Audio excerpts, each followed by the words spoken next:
Hey everyone, welcome back to my other mini vlog. আমি নেহা। তোমরা কেমন আছো? আশা করছি সবাই ভালো আছো। আমিও মোটামুটি ভালোই আছি। আজকে যে ভ্লগটা তোমরা দেখছো না, এই ভ্লগটা না অনেক দিন আগের। আর আজকে এত আনন্দ হচ্ছিল কেন কি আজকে যাচ্ছি শপিং করতে। ইয়েস গাইজ, পুজোর শপিং। আমি যতটা না এক্সাইটেড তার থেকে হাজার গুণ এক্সাইটেড হচ্ছে আমার মাম্মাম। যাই হোক, আমাদের অনেক আগে বেরোনোর প্ল্যান ছিল, কিন্তু বাড়ি থেকে বেরোতে আমাদের অনেক লেট হয়ে গেছে। এখানে একদমই ভাল লাগছিল না, কারণ এত জ্যাম ছিল রাস্তায়, অনেক জায়গায় বারবার দাঁড়াতে হচ্ছিল। এনিওয়ে, মেয়েটাও হাঁপিয়ে যাচ্ছে, আমিও হাঁপিয়ে যাচ্ছি। কতক্ষণে আমরা যাব, আমরা কতক্ষণে কেনাকাটা করব। মামাম বলছে কতক্ষণ লাগবে, আর কতক্ষণ, মানে ওরা তস হয়েছিল না। আর সেই দিনকের ওয়েদারটা এত বিভৎস গরম ছিল, পুরো সানি ওয়েদার যেটাকে বলে। দেখতে পাচ্ছ ঝলমলে রোদ কেমন। আমরা যখন যাচ্ছিলাম, আমরা না কাশফুল একদম দেখতে পাচ্ছিলাম না, গুনে গুনে কয়েকটা এরকম।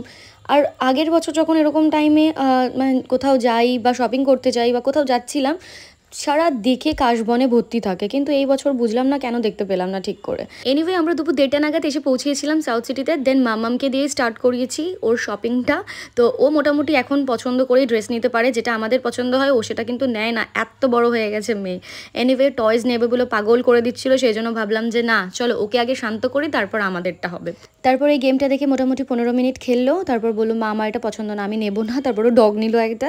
এখনও ভীষণ পরিমাণে ডগ লাভার হয়ে গেছে, সেই জন্য মেয়ে আমার ডগই নেবে। এনিওয়ে, আমার শপিং কমপ্লিট হয়ে গেছে। আর কী নিয়েছি সমস্তটাই তোমাদেরকে দেখাবো ইন্ডিভিজুয়াল একটা শপিং ব্লগ দিয়ে, মানে কী কেনাকাটা হয়েছে পুজো স্পেশাল সেগুলো আর কি। আমরা না একদম লাঞ্চ করে আমরা ঢুকেছিলাম মলে। অ্যান্ড এখন যে খাচ্ছি আমরা, তখন ওই 4:30 5টা মতো বাজে। তখন ওর পাপার কেনাকাটাটা বাকি, মানে ওর পাপা কী কিনবে সেটাই ডিসাইড করছিল। হ্যাঁ, ঠিক এই টাইমটা দেখতে পাচ্ছ আমি খুব টেন্সড রয়েছি, কেন কি আমার মাত্র 2টো ড্রেস কেনা হয়েছে। এবার আমার তো মানে আরেকটা কিনতে হবে, সেই জন্য ফোন দিয়ে যাচ্ছিলাম যে কী করা যায়, কী প্ল্যান বানানো যায়। যাই হোক, চলো আগে হালুম হুলুম করে খেয়ে নিই। মেয়ে খাচ্ছে ওদিকে, আমি খাচ্ছি এদিকে।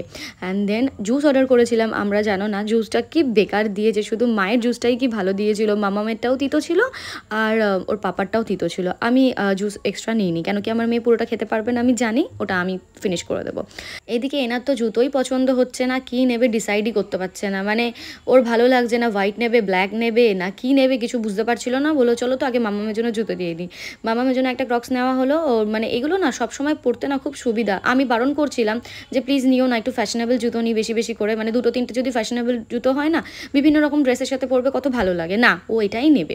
যাই হোক, কী নিয়েছি সেটা পরে দেখাবো। তারপর সামনেই ছিল ক্যান্ডি নিল মাম্মাম, ওটার বায়না চললো।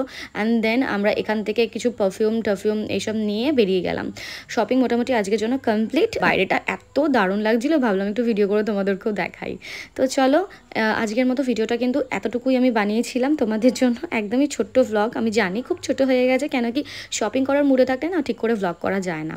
এই টাইমটা এত বিধ্বস্ত হয়ে গেছিলাম আমরা, এত গরম লাগছিল যে কতক্ষণে গাড়ির ভিতর ঢুকে রিল্যাক্স চিল করব আমরা। এত গরম লাগছিল না, সেটা সহ্য করা যাচ্ছিল না, নিতে পারছিলাম না। তো ওদিকে মেয়ে আবার জ্বালাচ্ছে মা খিদে পেয়েছে, এটা খাবো ওটা খাবো। যেহেতু টাইমটা তখন 7:30 মতো বাজে, স্বাভাবিক খিদে পাওয়ারই কথা। ফ্রাইজ আর চিকেনে কতক্ষণ পেট ভরা থাকে। ব্রাউনি খাওয়াতে খাওয়াতে আমি এখন বাড়ি নিয়ে যাব, আর ও জানি ঘুমিয়ে পড়বে। অ্যান্ড দেন রিল্যাক্সে বাড়ি যাবো। তো চলো ভিডিওটা এন্ড করে দিলাম, দেখা হবে তোমাদের সঙ্গে নতুন একটি ভিডিওতে। সবাই ভালো থেকো, সুস্থ থেকো। Till then tata, good night.